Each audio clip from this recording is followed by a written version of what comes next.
Hi everyone, it's Jack on the video, and today I'm going to be talking about UK aerospace and defence company Rolls-Royce. Currently around a £13 billion market cap.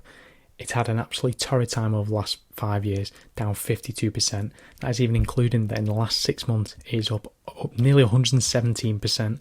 So at various points in the year, if you'd have bought, you'd been laughing right now, up doubled your money essentially. But if you'd have bought in 2019, you're still pretty unhappy with this business. That's if you're even still holding. It's right at 52-week high right now. As in the most recent quarter, we've really started to see the turnaround starting. Although I do believe investors may have been getting a bit carried away. There is definitely some positive to be had here. So I'm going to go over the 2022 full year results. I'm going to go through it segment by segment, what I think of each one. Then look at the guidance, look at its valuation, see how management interact in the plan, decide whether I think this business is a buy, sell or a hold going forward. Like and subscribe and enjoy the content. Let's get into it. So first of all, let's have a look at those 2022 full year results that have been a major catalyst for this business. And the results on the surface look really strong. Organic revenue growth of 14% year over year to now 12 or just shy of £12.7 billion. Gross profit up 436 million. That's a 22% increase to just shy of £2.5 billion.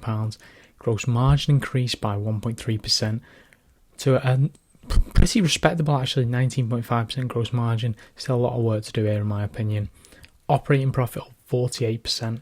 Operating margin, a lot of work needs to be done here. 5.1% right now. That is a positive increase from 3.8%, but a lot of work needs to be done to get more conversion from gross margin. Free cash flow, big change here. Change of nearly £2 billion up to 505 million. Big swing from a loss of £1.5 billion.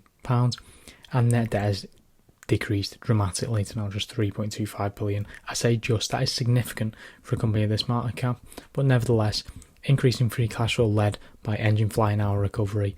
A lot of recovery from the civil aerospace section of this business.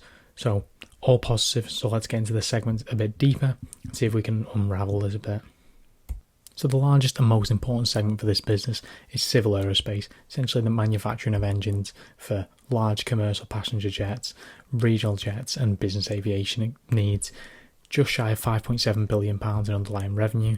Majority of that is for the large engines for commercial aircraft at 70% of this segment. However, just £143 million in underlying operating profit, which is a pretty poor conversion if you ask me. However, this business segment is coming from a pretty rough patch, having demand essentially disappeared in 2020 and 2021. So for this sort of that revenue growth to be coming back is excellent. I would just like to see that operating profit improve greatly. Defence grew only 2% this year, which is pretty surprising given the geopolitical tensions around the world. This is essentially for military transport, patrol aircraft, etc., with some software costs. £3.66 billion in underlying revenue and £432 million, much better conversion in operating profit. And this is spread well throughout transport, combat, naval and submarines. Naval was the real loss here, down 19%. Some of the other businesses did quite well, submarines up 18%. There's a large order book for this business segment, so I'm not overly concerned here.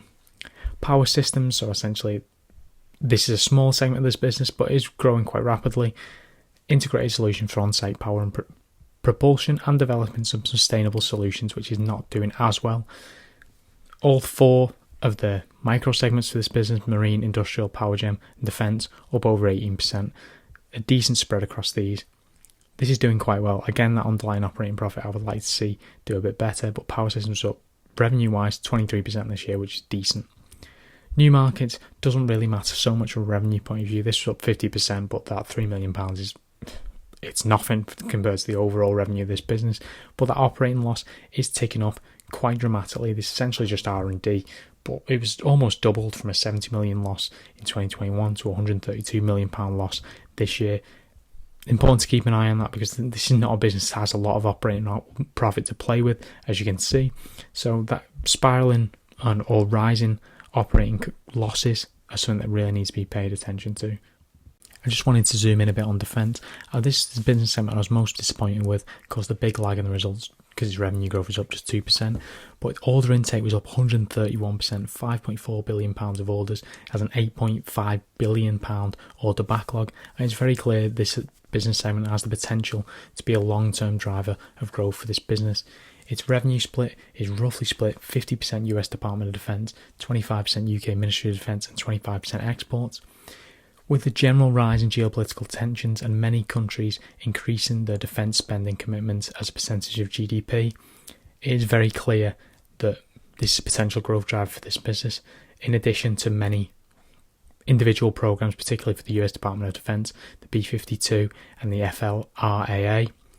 There's plenty of potential for this business segment to be a key growth driver. They just need to capitalise on it, which they haven't done so much this year in terms of revenue, but in terms of orders taken on, really have to applaud this business. They've taken on a lot of orders and they've done a really good job of that. So far, the revenue growth stories look really strong, and the 2023 outlook and guidance looks pretty strong from an operating profit and free cash flow perspective. They're predicting $800 million to $1 billion of operating profit. That's far in excess of the $652 million they achieved this year, and free cash flow of between £0.6 and £0.8 billion. That's up from the £505 million this year. These would be huge wins for this business. On the top end, that's a nearly 60% increase in free cash flow. Of course, management has let us down in the past, mostly due to faults outside the control, some faults within the control, absolutely. But the revenue, they managed to get the revenue back on track. I see no reason why they can't get the operating profit back on track if they continue. They have some drivers in civil aerospace, total engine deliveries. They're predicting between 4 and 500, a decent increase from 355. As I mentioned, a large defence order backlog, and other one-off costs don't seem to be affecting them in any way. It looks broadly stable for next year. So overall, it looks like this business is back on track. How long it remains to be seen, but from a revenue point of view, they're doing well. And from an operating profit, they're at least guiding pretty decent numbers. It's a nearly £13 billion business, and they're expecting 800 million in free cash flow. So that's what, maybe 16, 17, 18 times free cash flow. Decent price, not cheap by any means. The business priorities that management outlined in the most recent communication is pretty much exactly what you want to see, or exactly what I want to see. They want to significantly improve their operating profit and cash on the balance sheet, which is absolutely necessary because this company has a bit of net debt they need to get rid of. Deliver some efficiency improvements, which is only going to help this operating profit and cash. Generate cash, reduce debt, and improve shareholder returns. This is absolutely crucial. The stock, even after being up 117%, still down 50%. They will want to get back to where they were. They need to generate cash to get that net debt down. They want to develop a clear and granular strategy going forward and play a key role in the energy transition.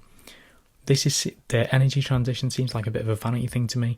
They really need to knuckle down and just right-size this business, get it back to where it was a few years ago, and then think about the energy transition. Of course, get back to what you're good at, and then think about growth opportunities. Of course, the energy transition is a massive deal, but jet engines are going to be jet engines in 5 years. They're going to be largely the same. Rolls-Royce needs to focus on this, in my opinion. The balance sheet is still not looking particularly pretty. In 2021, net debt was $5.2 billion. While they've made great strides towards this of net debt of $3.3 billion, they still have a lot of work to do, and they target to return to an investment-grade credit rating in the next couple of years. Of course, generating more free cash flow is only going to help with this, but it's still on a multi-year plan to right-size its balance sheet, and I don't think it's going to have a particularly good balance sheet or an investment-grade balance sheet in the next 1 or 2 years. But in the medium term, I think this business will be fine as long as they're generating consistent free cash flows, and that looks to be what they're predicting they're going to be doing for the next, well, hopefully forever, you would think, but at least for the next few years, they see themselves as free cash flow positive, which is a huge benefit. I think it's obvious from recent communications with Rolls-Royce and reading through this report, the turnaround story has started. This is a business that's turned a corner, and it is no longer the completely uninvestable business that I thought it was in late 2020, early 2021. However, the question is it investable at these prices? I think the only metric that's really worth looking at here, because this is still a relatively difficult company to value, it's not got consistent earnings, not really relevant valuing it on a price sales basis. The only real way we can look at this is based off its cash flows, and on a price to cash flow basis, it's currently trading around 7, right in line with its 5-year average. Of course, this average is slightly skewed by in 2020 and 2021, there essentially being no cash flow to speak of, so these are void, so it's not the best sort of data set we get. But in terms of valuation, I think it's right around fairly valued right now. Of course, it has just risen 100%, so kind of missed the boat on this business. It will have been undervalued a few months ago. However, right now, I think it's fairly valued. I don't think it's a bargain by any means, and I still don't really trust management enough to be giving them my investment dollars or pounds in this case. That's really the summary here. I think it's worth waiting to see how the defence business pans out. I think I'm still worried about their operating losses and the lack of operating profit. I think there's a lot of efficiencies to be made. And I don't think that's a completely easy story to have. I think management have let us down enough in recent years that there's a degree of scepticism needed. And while I think this turnaround story is definitely working, I actually think Rolls-Royce will get towards that £3 stock price in the near future. I just don't really want to buy a business that's risen 100% in 6 months. I'm quite happy to sit and wait. I think there's a better opportunity to buy this business. I think investors are getting caught up a bit in the hype of this business. I think there'll definitely be cheaper opportunities to buy this when it actually looks a more attractive investment from a business point of view. However, that's just my opinion. You let me know yours in the comments down below. None of this is financial advice. I'm not a financial advisor. You should do your own research and due diligence, not just buy, sell or hold a stock because I say so. Do your own research and due diligence and then let me know in the comments below what you think. Like and subscribe if you enjoyed the video. I'll see you again next time.